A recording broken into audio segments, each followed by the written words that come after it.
Have you ever felt trapped?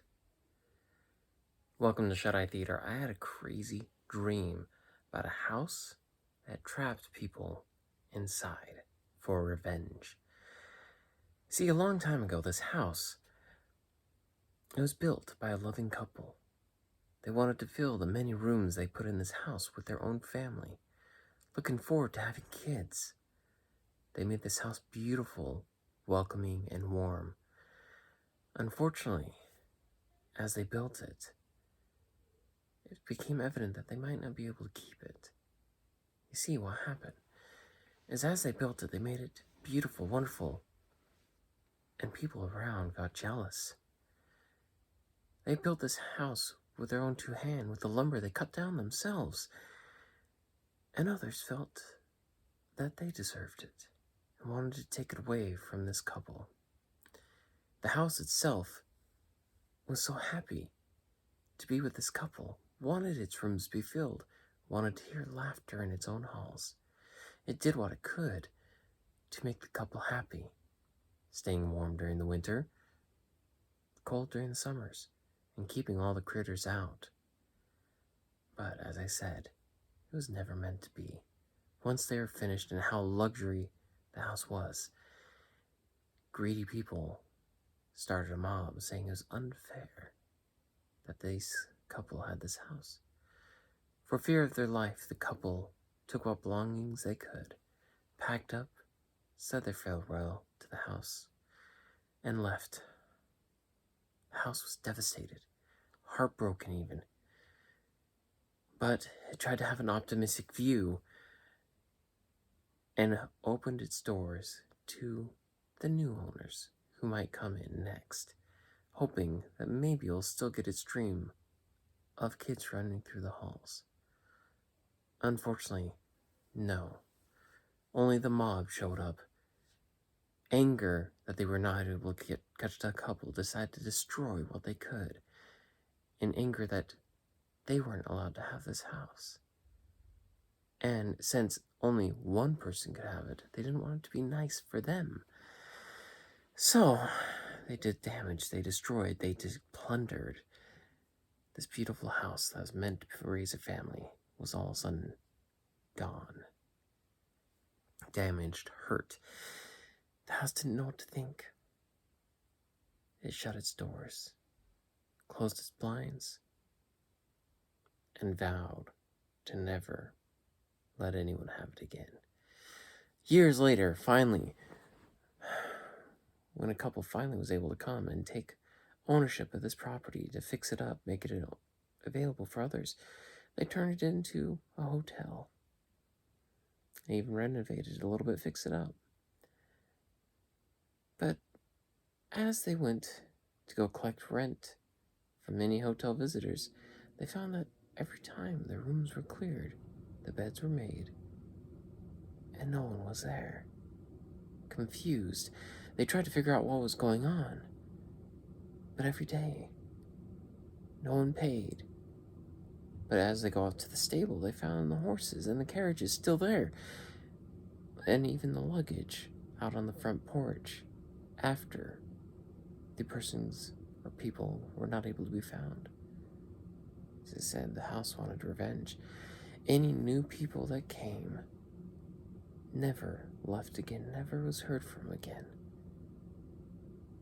This couple that was running this business now tried and tried again to keep the business running, but a reputation was eventually found. No one wanted to come stay at the house that swallowed its victims.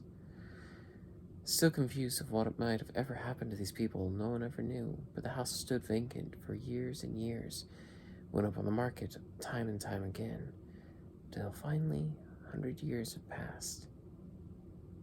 Now it's 2012. A new couple comes in.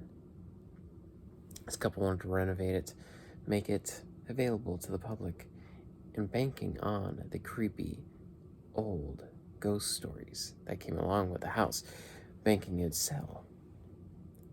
They renovated the house, fixed it up, even put electricity in. Now, I bet you're wondering why the hotel owners and even this new couple were never taken by the house. You see, they never slept there. The house had more power and control at night when the moon came up, and that's when it would swallow its victims in some form or manner. So this couple didn't stay there, they only were fixing it up. But as they ran into the same problem as the previous owners, anybody that Airbnb'd there all of a sudden disappeared, never paid whatever cleaning fees they were supposed to pay, never gave their star reviews, and never was heard from again.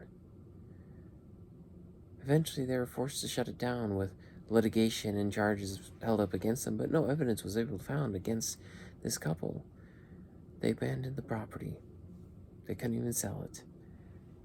A few years later, and out pops a new group of kids, daring each other to stay a night in the swallowing house.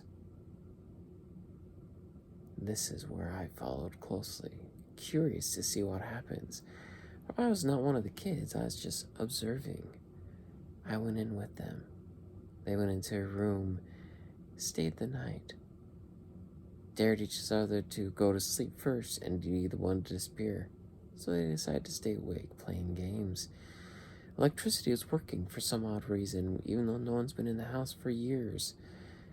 And as the night went on, eventually they heard noises coming from the house. Subtle clicks throughout the whole building. Familiar clicks, like deadbolts being ran through and shut. Eventually, one of the kids went up to the door to try and figure out what was going on. Found they could not open it. The house is quietly and quickly locked every door in the building, preventing anyone from trying to get out. These kids, now thinking someone was pulling a prank, find their way out through a window and back into the house through another way, and start exploring the hallways. But as they start to turn one corner to the next, they're finding that the hallways start to twist and turn, green glows coming from the cracks in the walls and the lights changing colors. Things were not as they seem. They turned a corner and found someone banging on a door, trying to open it. This person looked at them frantically, saying, "Have you had cell service? Do you know what's going on? How long has it been? Can I get help to get out?" Kids freaked out. They didn't know what to do. The person starts running towards them, missing hair, eyeball missing. This person has since been dead and gone, and has been now part of this house for who knows how long. The kids were on the corner, and the person did not follow. When they looked back around the corner, the person was no longer there. They continued to explore, and finding more layers and more layers to the house that should not exist. They couldn't get out. They couldn't find a door that would open, and they kept finding corridors that did not and should not be there. As they went around corner to corner, they started finding doorways and doors of rooms that should no longer exist, finding occupants of these rooms that have not been able to leave for a century now. Freaking out, they decided to start bolting, found an axe in one of the emergency firefighter areas, and started axing down the front door. Oh, the house was not going to let that happen. So, as soon as they got the door down and got past it, they found a brick wall. Couldn't get past. So they start picking at that, trying to break it down, but it was taking too long. So they go to the chimney to try and climb out. Fires flared up. They had to get out. They tried to go through windows to only find shutters that would not open, or opening into a hallway that shouldn't be there. They didn't know what to do. They didn't know how to get out. Finally, one comes up with a genius plan to pretend to give up. Let the house think it won. So that's what they do. They go back to their room, which the door opened for them to let them go in to be shut out for the rest of time. But as they started to enter the room, and before the sun started to come up, the kid that had a dastardly plan decided to bolt for the window before the house could even think, and jump through, shattering the glass, everyone following suit. They all landed on the grounds, away from the building as the sun rose up.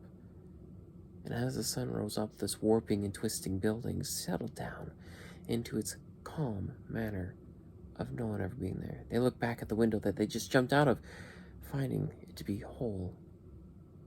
They barely got out of the dimensional twisted time that this house has created, holding on to its grudge of anger, of not having what it wanted, but creating a substitute. Instead of cheerful laughter of kids running through the hall, tormented cries of painful people never ever allowed to leave. And forever it will hold on to this.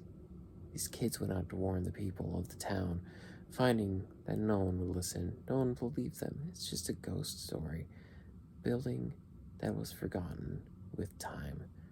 But don't you ever forget, when you find an old abandoned building with many rooms, you might become the next permanent victim of a house with a grudge. Kind of a twisted dream. It was a fun one. I enjoyed it. Kind of made me think of several different things. Now, just like I always like to do, I try to analyze my dreams, trying to figure out, where did this come from? This one was fun because I was not a participant, so I got to watch all these different groups of people go through this kind of building. It had kind of a, I don't know if anyone remembers this old movie, but monster house feel to it, as well as a couple other twists and turns to it, maybe like the old Eddie Murphy Haunted Mansion or other factors. So it's easy to pick away at what my mind might have pulled from to create this. The weird part is that I've not watched several of these movies in a long time. So it makes me wonder why my mind went back and pulled on these old stories, old kind of things, and created this dream that I got to explore. I've always wondered about that. Have you ever had a crazy dream that woke you up at night or felt trapping? Let me know in the comments. But until next time, sleep tight.